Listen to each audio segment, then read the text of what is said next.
Alrighty then. So, welcome. We are Culture Core Academy. I'm Ping. This is Caleb. What's good, everybody? It's good.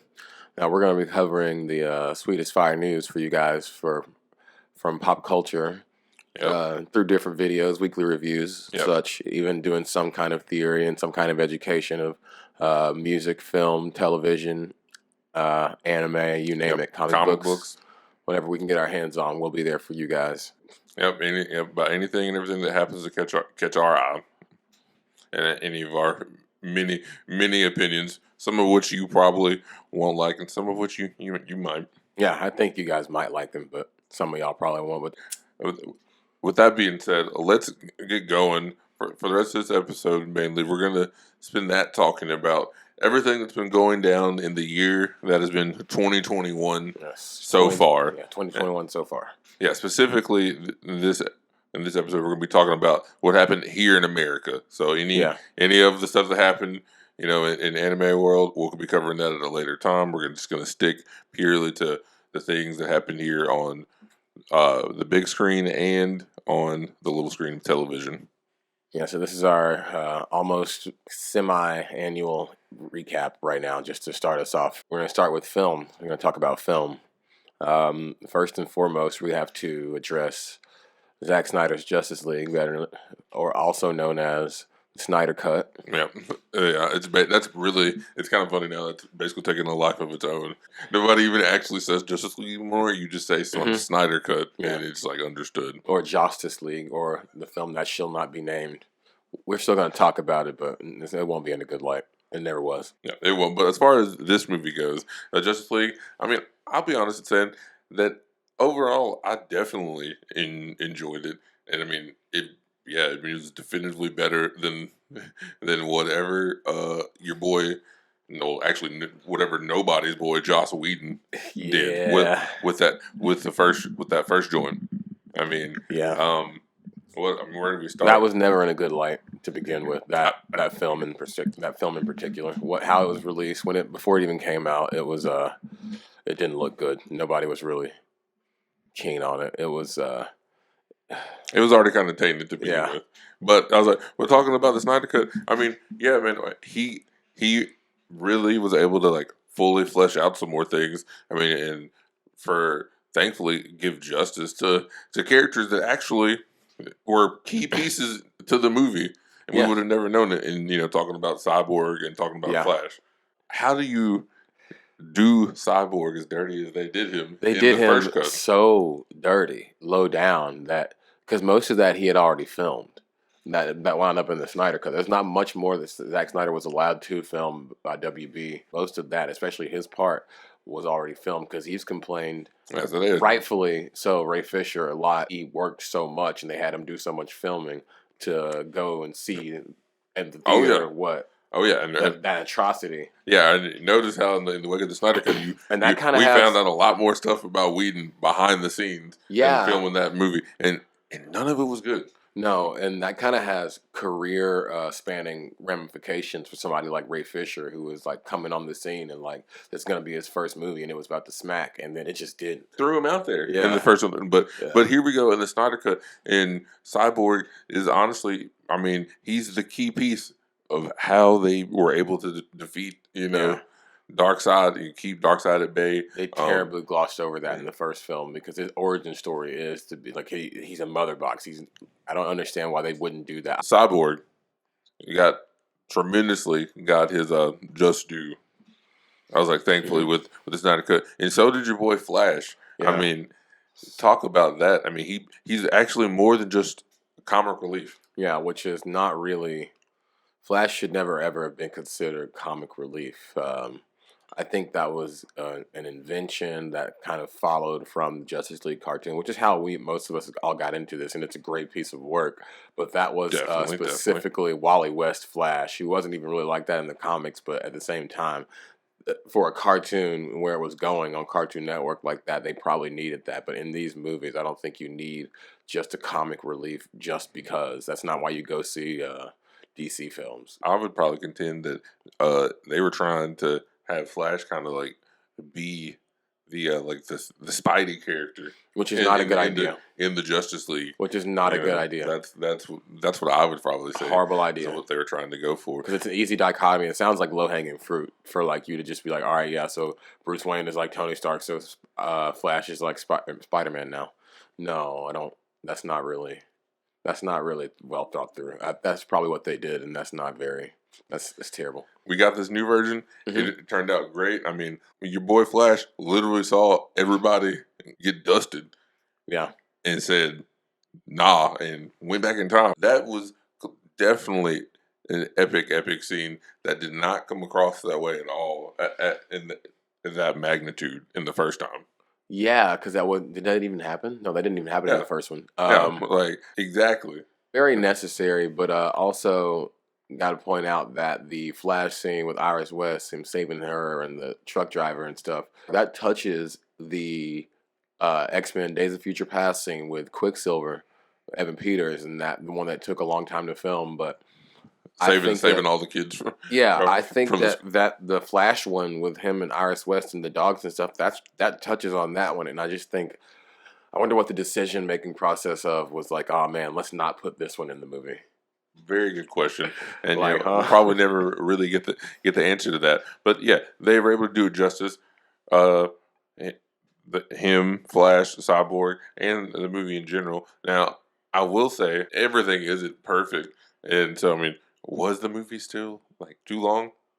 Definitely, for me at least. For one movie, but they had to put some more stuff because they're gonna like cancel his verse. For me, look, man, let's be real talk, man. Y'all could have trimmed down some of that. The whole Lois sad without Superman. We could have cut down on some of that.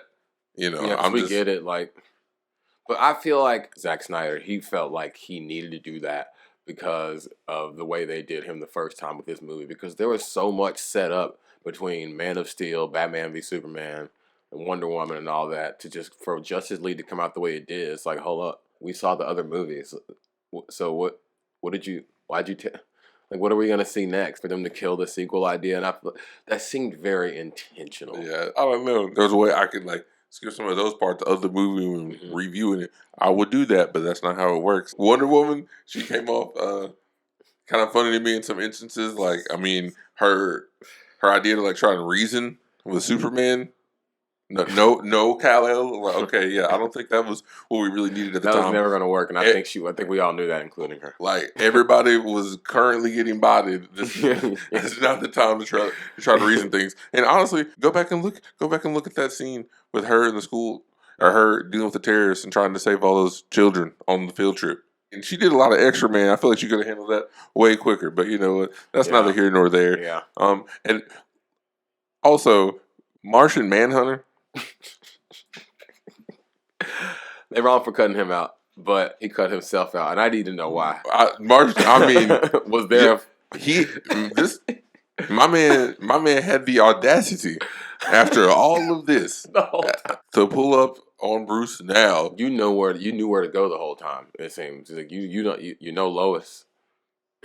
Knew everything. You've known Kal-El. You've known Superman. He out here been watching everybody get bodied through the TV screen. Was there a 5 Heartbeats reunion that we weren't aware of that you just could not miss?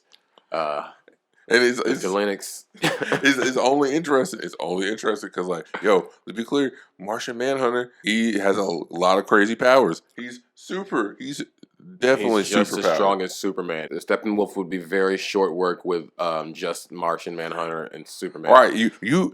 Exactly. If Martian Manhunter had just stepped in, they wouldn't have had to resurrect Superman. Homie could have stayed dead, but he didn't even come back then. Yeah. Talking about if you want to help now, bro. Yeah. What? I mean, are you salty about something? You got to kind of side on something like that. You have to just a little bit. But again, overall, I thought the Snyder cut and did what it needed to do, which is give us an actual, full establishment of characters and a good story all at the same time. It can actually be done if you just want to, put a little more time into it. Before you get there, I'll put my words on all y'all in this WB casting a new Superman, and how nobody has said Henry Cavill is really out yet. So I want y'all to know we will We will be touching that, but not in this video. Yeah, for another time. But and now we got to move on and talk about how this, despite the success of the Snyder Cut, what really also kind of came out in the immediate aftermath, but that isn't that positive, is Warner Brothers once again, after seeing the clear success of releasing. I mean, the clear as natural spring water. The true Justice League movie. Yes. Like, the true Justice League movie. They decided to double down and be like, oh, you like that? Well, too bad, because it's gone. We're done. Like, we're not doing none of this. They literally released 4K trailer of the old Justice League that they had put out after seeing the success of the Snyder Cut. That's like a big old, like, hey, Zack Snyder. Like, that's messed up to me. Yeah, they really did that. To their own successful ish. That's what makes it even. I've never seen somebody just be like, I don't care, and take a pistol and just put it, like, point it at their foot and just start unloading it. Like, I don't get that. Yeah, but yet here they are. You could have had the money from us by now on all of this stuff, but y'all are, I don't know. And you know what?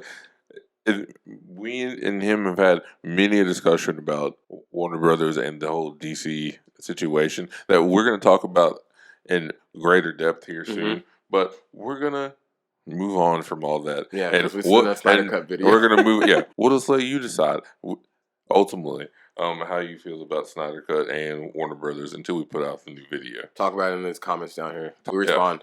Moving on. We're going to talk about what Warner Brothers wants to claim was the big HBO stream mover of the year so far for them, and that's Godzilla Kong. Yeah.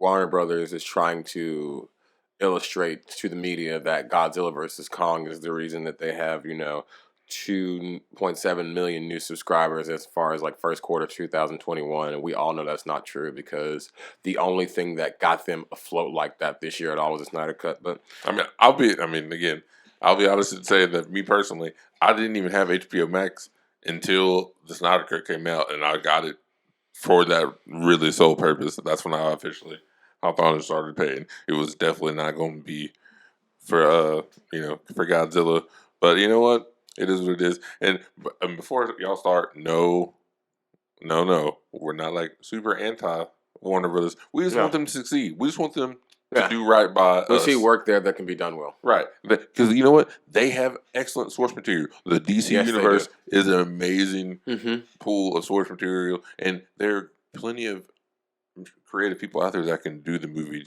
thing justice. I don't know why y'all don't talk to Kevin Smith first before y'all like focus group everything. It's real easy. He'll tell you like, no, that's gonna be terrible. That's bullshit. He'll cuss and everything. He'll tell you that's not good. Yeah, exactly. Moving on to Godzilla Kong, talking about the movie itself.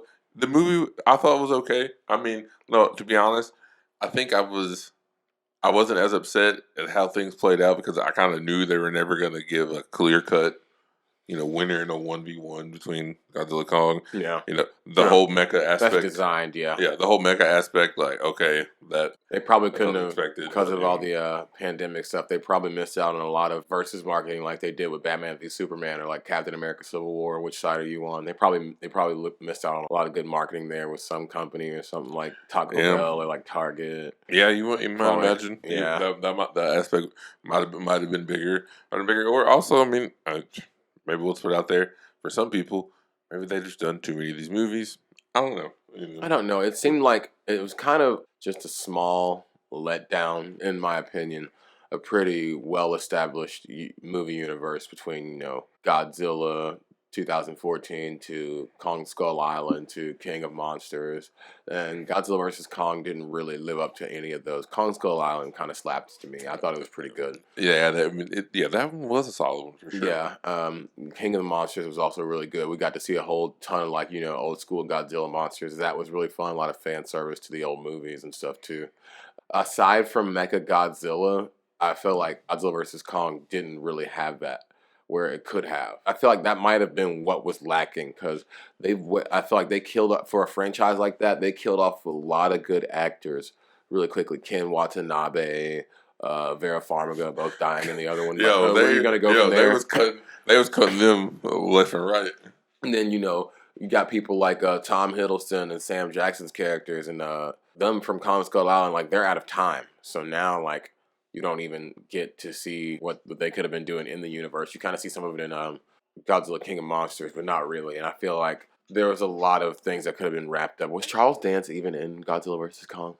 I don't believe so. And that was his like whole deal. That was him making like he was going to use the head from Ghidorah to make Mechagodzilla. So I don't know why like it wasn't him. You know? Yeah, that's right. And so just examples of where they could have taken things and made it a little bit better. And again, it wasn't horrible. We can't say it was necessarily a masterpiece. Speaking of things that I probably would maybe put in the same category, Mortal Kombat.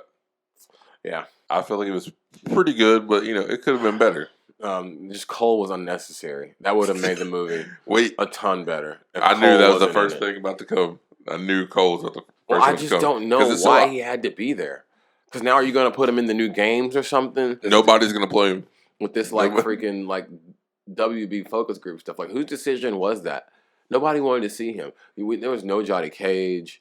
Liu Kang was cool. That's kind of cheesy. But I like how y'all did him like very video game. Like he's spamming the leg sweep. And his fire was cool. Hey, the fight between him and Cabal was pretty good. That was on point. Yeah, and they to be true, given their props, they had a few fights that were pretty dope. Yeah. I like Kung Lao's fatality.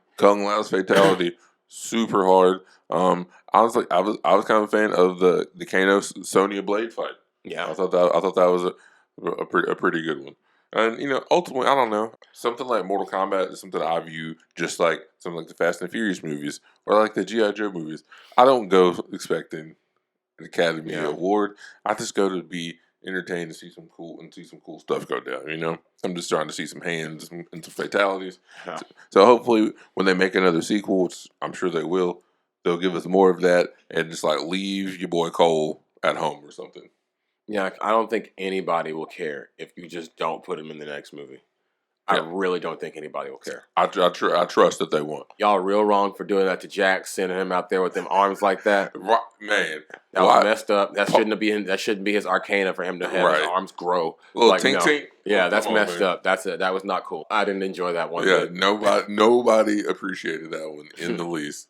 Y'all also showed like half the movie in the trailer too. Y'all gotta cut that out. Y'all gotta stop doing that so much. That's something else we'll have to address because a lot of people be doing that, and it's just that don't make no sense really. Mm-hmm. Moving on, we're gonna dive into what Marvel and Disney Plus has been dropping for us, and honestly, as you were saying, I think maybe they've been some of the biggest winners of the year so far. They keep doing it. starting with talking about Wandavision. Yes. Wandavision was a huge success, I think. Even though some people weren't the biggest fans. What do you think? What did you think about it, Pink? Well, I think it's great that it's tonally different. Well, it began tonally different than what we consider the MCU. It moved from old school, vintage, little cool looking retro type thing, TV wise, aesthetically, into a full on MCU masterpiece, and I like that. It wasn't just like heroes duking it out because of some stupid reason. It revealed a lot about each character, and it revealed a lot about character building in general, because there's so much we've seen very little of Wanda. True. If you really think about it. If we're talking about the MCU, we've seen a small amount of Wanda Maximoff. We haven't seen gangbusters as far as Wanda's concerned. We've seen her. She's always been in the ensemble. Yeah, she's in the Avengers, or popping up, in for all of the Infinity stuff. But she's never been remotely like a key focus necessarily. Yeah, she's always needed. She's never had a good story of her own, and this is that. I think that due to the pandemic, a lot wasn't filmed and a lot had to be edited. The same thing happened with Falcon and Winter Soldier. We'll get to that in a second.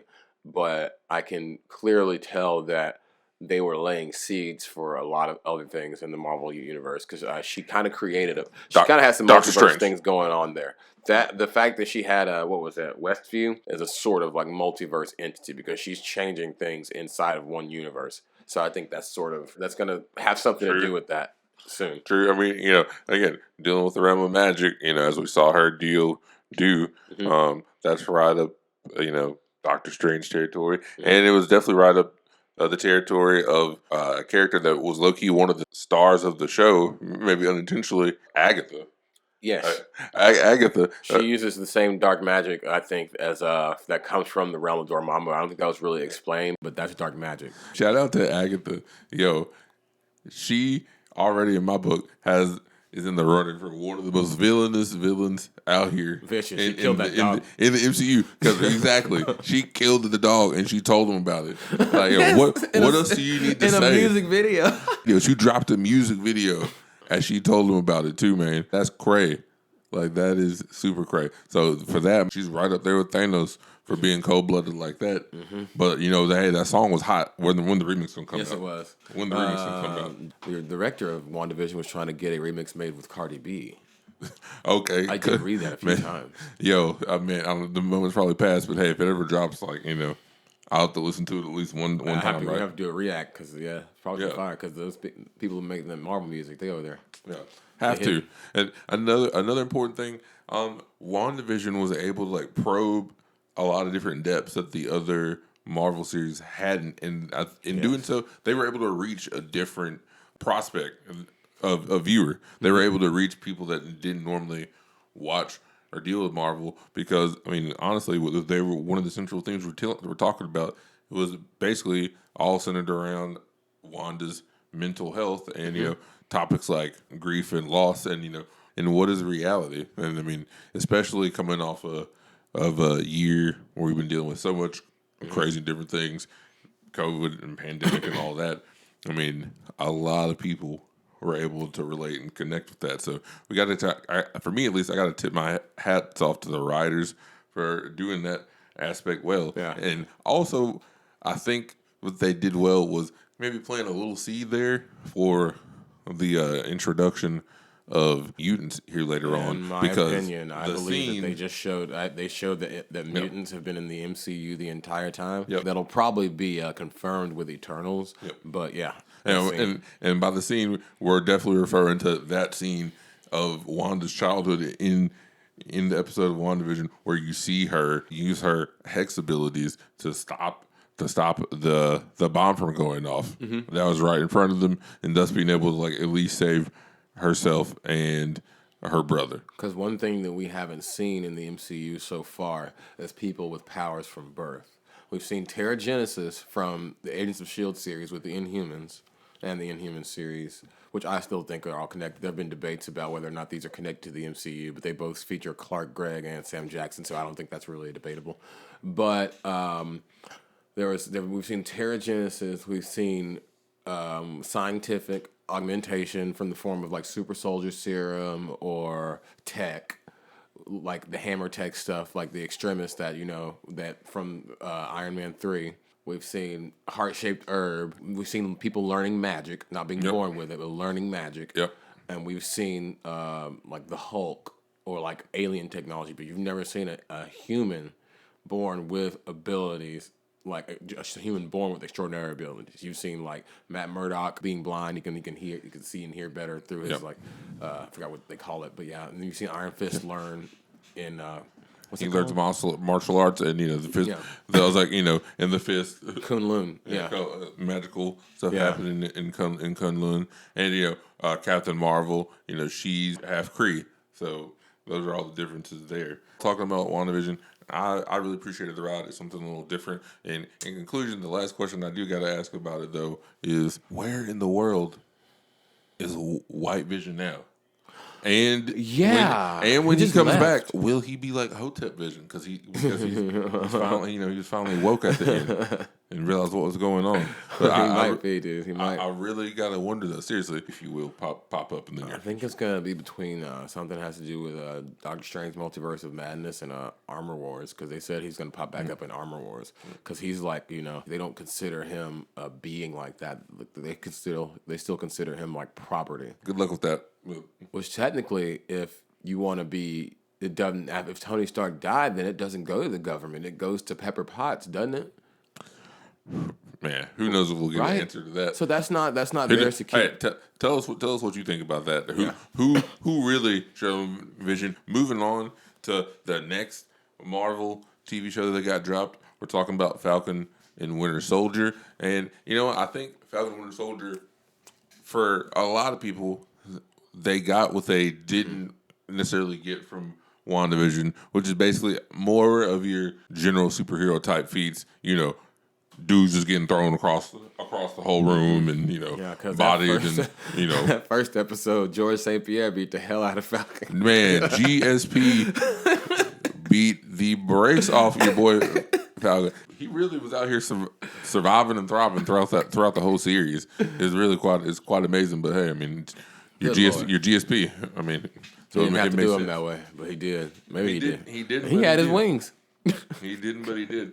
But not only did you get that as an action adventure that you couldn't expect from Marvel movies, you also definitely got your real global and social and political aspects too. Mm-hmm. They got covered. Even the fact that Sam is kind of the one that lets everybody in on the actual reality of what it would be like to be a superhero, and which is ain't nobody really cutting you a check like that, bro. He said he was broke. My guy, like you saw my guy was broke, and dude was real low down, wouldn't give him the loan, and then want to take the picture. I ain't like dude one bit. Man. I was like, bro, man, he wrong, man. Yeah. He wrong for that. Sam is better than me. Sam's probably better than me. He's better than all of us. He proves that.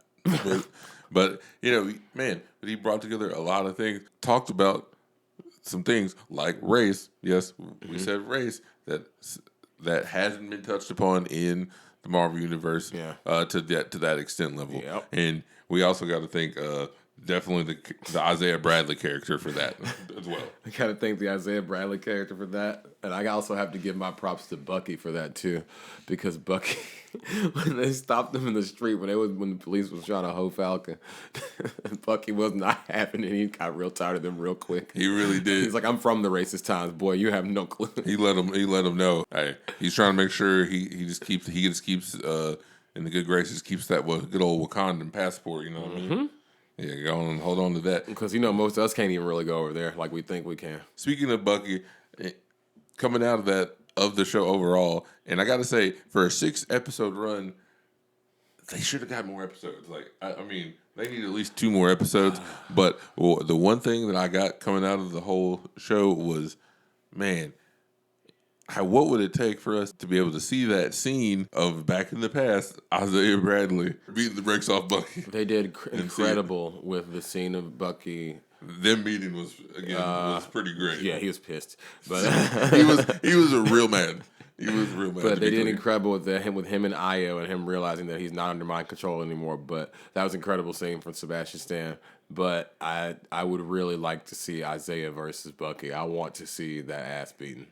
I want to see that. Like, I want to see him handle dudes so bad because he was not happy to see him. He said, "Who walked up?" He said, "Look at you." I was like, "Woo." Right? Yeah, yeah. I just, man, if we come on, man, give me a Bucky flashback of that beatdown. I was shudder. He was pissed. He said, "Get out." He threw that. What was that tin? It was an Altoids can or something. He threw it into the wall. What did he have? He threw it, man. Yeah, the Altoids can, man. Grandson was like, "Come on." Y'all gotta go, man. Y'all gotta leave. Falcon Winter Soldier did overall a pretty good job. I will say, throwing too many villain like characters in there, it did get a little rushed. We had Carly Morgenthau and the Flag Smashers, which I'll be honest seemed like a good concept, but the execution didn't turn out that great if you think about it. I didn't feel the drive. I didn't feel the proper drive from her worldview thing. Like, I get it, but I think I understand morally why it's a good thing. But they needed to put a little more time into that. She just seemed crazy as hell. And not to mention, what we did learn is that you can get a super soldier serum and get all the abilities. That doesn't mean you have hands. All of them still got bodies. And none of them were that particularly smart. No. So that didn't work out that great. All of them still got bodied by different things, whatever. He was low down for killing that one dude, but he was just salty because he killed Black Bucky. Handled dude. He said they're not even super soldiers when he left. I am super intrigued by what role the Power Broker might play in the future of the MCU. Do you still think because that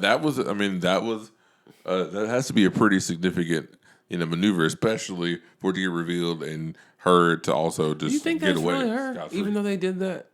I don't think that is really her. She called somebody at the end.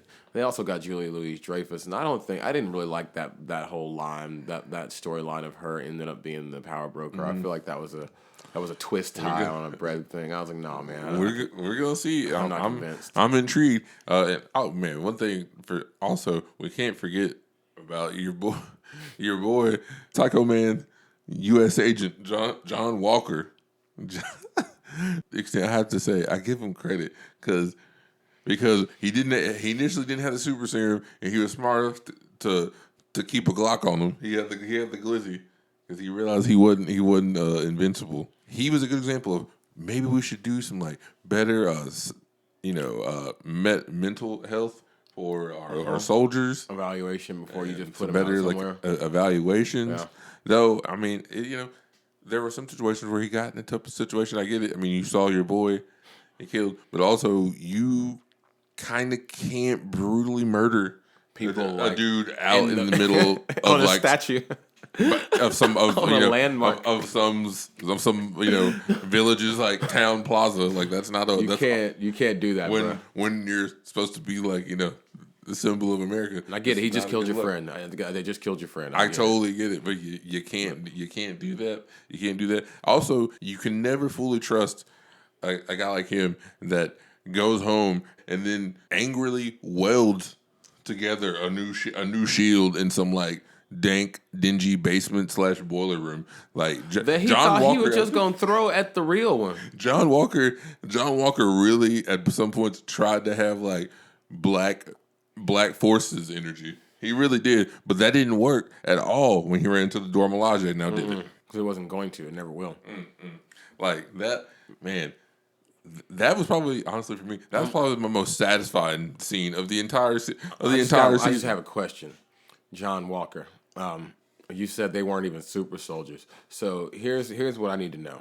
You're aware that you're not, as the episode shows, episode 2, I believe, you're aware that you said you're not a super soldier, you don't have abilities like Dr. Banner, or you don't have money like Tony Stark. So you're aware that Stark is gone, and you're aware that Dr. Banner can't fight for us right now. So I want to know what part of the fight you didn't see with all those Wakandans fighting those aliens, especially when they first came. So before the snap, there's a bunch of aliens that just showed up in front of New York, and I want to know what you didn't see when they went to the one part, because somebody had to know they were in Wakanda fighting, and all these aliens were down here fighting these Africans. So I just want to know how you didn't know about it. I just got.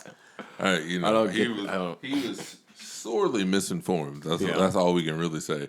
He was sorely misinformed. Overall, Falcon told him that you ain't running nothing around here but your mouth. And I mean that was pretty true throughout the entire show. Like I said, overall for me, I give definite well done for Falcon and Winter Soldier. Yes, coming from them. Looking forward to seeing where them two pop up next, and also curious to see when they pop up next. Will Bucky already be like moved down there into like Sam's sister's house? Yeah, because where's he gonna go? I mean, he's got to go. So he's got to go somewhere. So we'll see about that. Yeah, moving on to the next show, we are here to talk about Invincible. Mark Grayson, boy. Mark Grayson. Before we get into the actual plot of the show, we need to establish the fact that this cast is broken. It really is, man. This cast is insane. We're talking about Steven Yeun, OP voice, J.K. Simmons, Mark Hamill, the Flaxons. Yeah, the Flaxons. The leader is Djimon Hounsou. Yep. Seth Rogen's in. Seth Rogen is Alan the Alien. I mean, this is it's crazy. It's a crazy cast. Really, really crazy cast. I guess I don't know. During like a COVID time frame when nobody, you do the awesome animated shows, which for me is definitely what Invincible was. To be clear, animated. But if you happen to be watching this and you haven't already watched it yet, and you got kids, it's not for the children. This is adults because the blood be flying like quickly. It might look like it from the animation too at first glance, but it's not. It's nothing of the sort. Don't even. You know what? I gotta really hand it to Invincible. Really for creating a protagonist and introducing them the way they did. And by introducing them, I mean him define every stereotype of like a hero by proceeding to get absolutely murked the entire season. There's no redemption. He never recovers from it. His only recovery is quickly interrupted by another complete beatdown. Like he takes one step forward and 2 steps back. Battle Beast was not having it. All of y'all got y'all's ass beat by Battle Beast.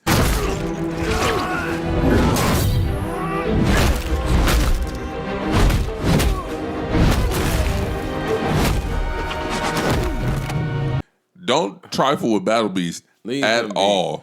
No, he got tired of y'all. He beat y'all ass so bad. He got tired of y'all. Yo, that's what was crazy. That was crazy. He first of all, he showed that the new Guardians were complete boo-boo juice. Good Lord. Like, they were not... Well, they already got shown they were boo-boo juice from that first alien invasion. Them dudes came in there killing they were not remotely about it at all. And then he beats Mark so badly that he gets bored and dips. Man. I mean, they hurt, dude. They beat his ass. And then, painful. The first Faction invasion, them dudes came back like, 2 or 3 times and kept beating their ass. And there was lasting collateral damage. Kept doing it. That collateral damage from that first invasion on is lasting. And that's why I like Invincible. It doesn't gloss over that. It's like, nah, these dudes have been putting holes in the city for and they're still there when they come back. They're still there. Showing people dealing with the effects of high speeds, logical things, and that was something nice that we don't really ever see in some of the other comic book movies. So or shows or TV shows for that matter. I only know of one. Yeah, so I got to give him credit for that. Other thoughts about that? I gotta kind of ask: is Omni-Man maybe the worst dad? He's on the list. He's up there, right? If he's not the worst, he's on the list. He's up there. Man, Omni-Man is literally if I guess you could say if tough love was a person, if you could measure how much Omni-Man loves Mark by how much he punches Mark, he loves him. He loves that boy. Let me tell you, he loves that boy to death, because that literally man, because that didn't make no sense. That didn't make no sense. He didn't have to do that. He didn't have to do a fraction of that. That was unnecessary. The subway scene. That didn't, gratuitous. I thought the first episode was gratuitous. I was like, man, are they gonna go? They were gonna have to. Let's talk about that. That was gratuitous. The craziest end to a first episode. Jesus, he snapped that lady's neck. End. He did some gruesome things to kill all of them. It was vicious. It was so vicious. I remember you were the one that showed me episode 1. I came over here and you said, look, and you're like, oh, we're watching it. And when that scene went down, I looked at you. You were already looking at me like, yeah, bro. What'd I tell you? Because it's a false ending. It's like a false ending. You think the episode is over, and then right there, he shows up, and they go you just see Red. What's his name? Red Russian. Yeah, Red Russian gone. He just takes he moves somebody. I forgot who he moves out of the way, but he moves somebody out of the way before Omni-Man takes their head off completely, which he eventually does to several of the characters. Subsequently, their Aquaman dude. Just truthfully, all of them. That's just a brutal. Immortal. And let's talk about Immortal. The sad tale of that dude. This dude dies in episode 1. Brutally, might I add. Gets off with his head. Mm-hmm. Off with his head. And gets resurrected and proceeds to get faded again. Not completely, though. He's the first person I did see give Omni-Man some trouble. Because he had a little resurrection anger that gave him a little extra boost.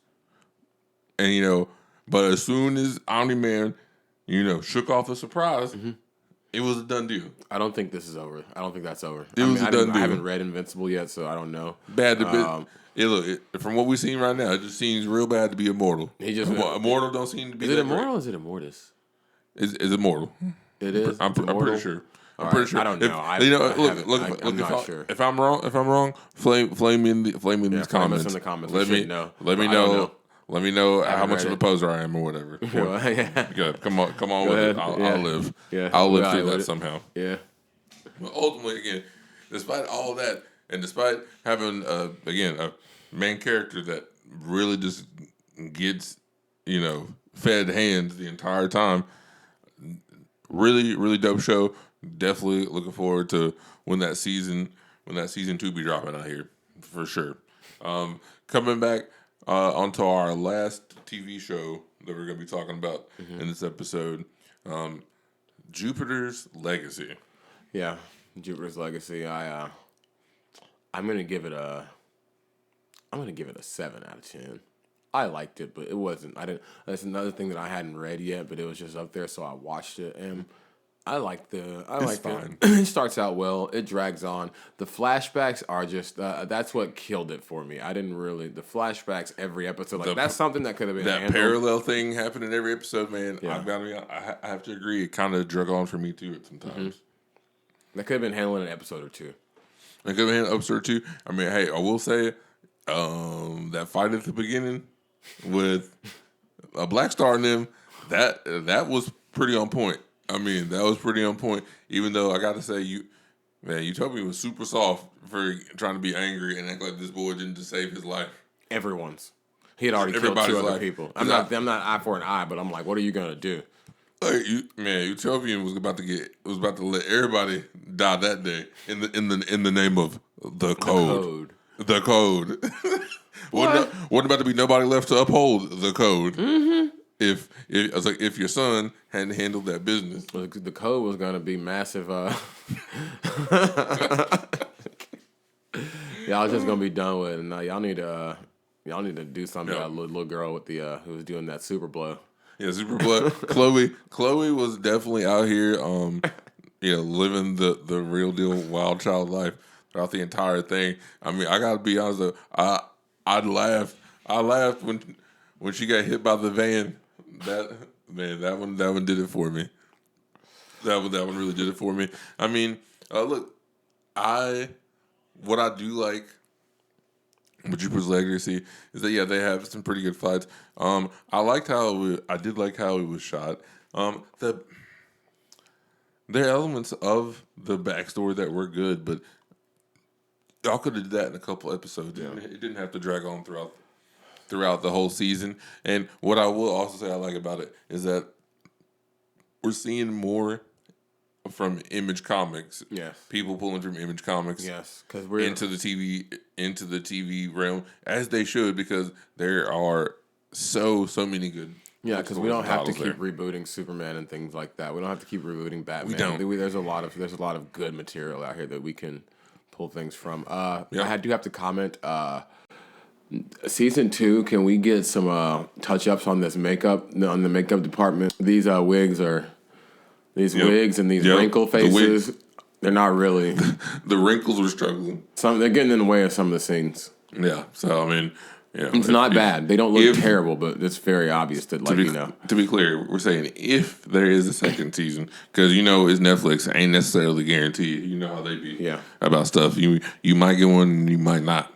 Yeah, some stuff I thought that I might not never see a season 2 of. I just had to wait a year, which you usually have to wait. With the nature of the stuff that we like that we review, we're gonna have to be waiting more than a year in between these seasons of series and stuff like that. So I was pretty proud, pretty happy that they could get that out that fast. Yeah, but however long it takes, we'll be here for the long haul. And speaking of the long haul, moving on, we are here to talk about kind of what we got coming up in the future here on Culture Core Academy, the channel. Yeah.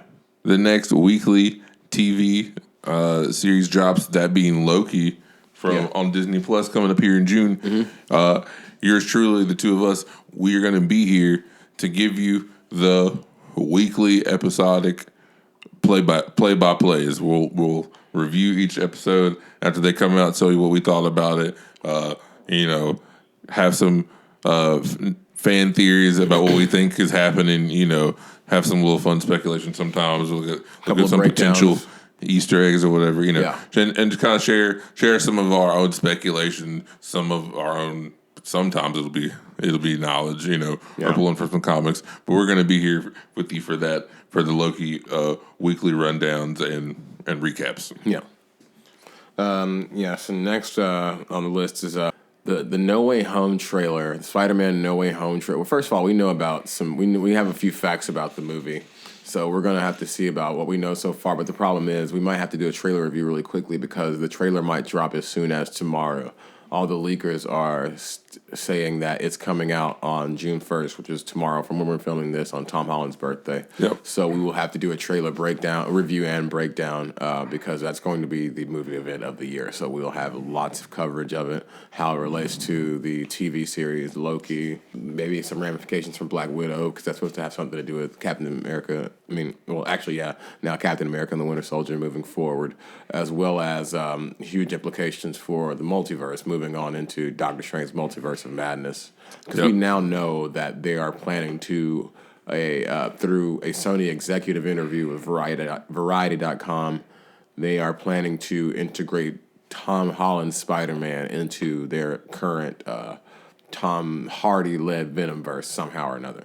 Don't know how yet, but it's coming. And we'll see how that goes as things develop. Just know that we here are definitely going to be looking out for anything related to Doctor Strange and the MCU. Yes. Also coming up, we're going to be, like I said earlier, we'll be doing some video. We'll be doing a video talking about what's up with DC and Warner Brothers and that whole situation, if you will. So be looking for that. There's a lot to talk about. There's a lot to talk about there, so we gotta break it down. Yeah. We do have to break it down in its own separate thing. Yeah, we really do. Also, we will be coming back here to do a review of 2021 so far, as it relates to the world of anime. Yes. We haven't forgot. That's another one of the things we're passionate about here at Culture Core Academy. And also, it just happens to be that there have been quite a good amount of things dropped this year so far from, Attack on Titan wrapping up, My Heroes rolling now, and, the new Hot Boy show that is Jujutsu Kaisen. Everybody, yes, Jujutsu Kaisen has been doing some heat. Yeah, doing some heat and gaining some followers. So we'll talk about all that and more here in the future video too. This is the part where you got to remember, if you haven't already, follow us, subscribe, so when it does drop, you're in the know when it's time to talk about all those things. And now, pretty much wrapping up the first episode of Culture Core Academy. Yes, sir. We want to hear more from you guys. If you guys make your way to this video, tell us in the comments. Make sure you like, comment, and subscribe. And when you do comment, tell us some things you want to see us put an eye on, review, break down. We'll try to see if we can get that done for you. Yeah. Well, what we can tell you here is we're committed to giving you our actual, honest, takes and opinions on the things that we find interesting. Between he and I, they might not be the same too, so you'll have perspectives. Yeah, we assure you that we do not necessarily agree on everything all the time, but we can, again, fully say is when you hear us talk, it ain't going to be from, the voices of anyone else's opinions or whatever. It's just straight from these two. From these two minds, for better or for worse, I suppose. If you like what comes out of this, or you don't, like we said before, hit us in the comments section. Yeah, let us know. Let us know. Tell us on what you social think is media trash. handles. Tell us what you think is trash. Tell us what we need to do and do better. But we're here for it. We'll be okay. We'll be okay for any potential saltiness or shade or useful critique. Thanks for sticking with us, tuning in for this journey, and be on the lookout for the next things. Anything else you want to say? Go and follow us on our other social media handles. It's all at Culture Core Academy. Same to spell it, Culture Core Academy. Yep. We should be up there on Instagram. We post news that we can get out faster than we can get out weekly reviews and stuff like that. So if there's there's some breaking news and that we can go ahead and make a video really quickly, we can at least put something on Instagram for you. So you get some breaking news look up there. You might also get the occasional meme action. All of that and above. We'll try to keep you in touch, and we'll keep talking to y'all out there. And follow our personal socials; they'll be listed on the video down here. Yep. So thank y'all so much, and we'll see you guys next time on Culture Core Academy. Peace.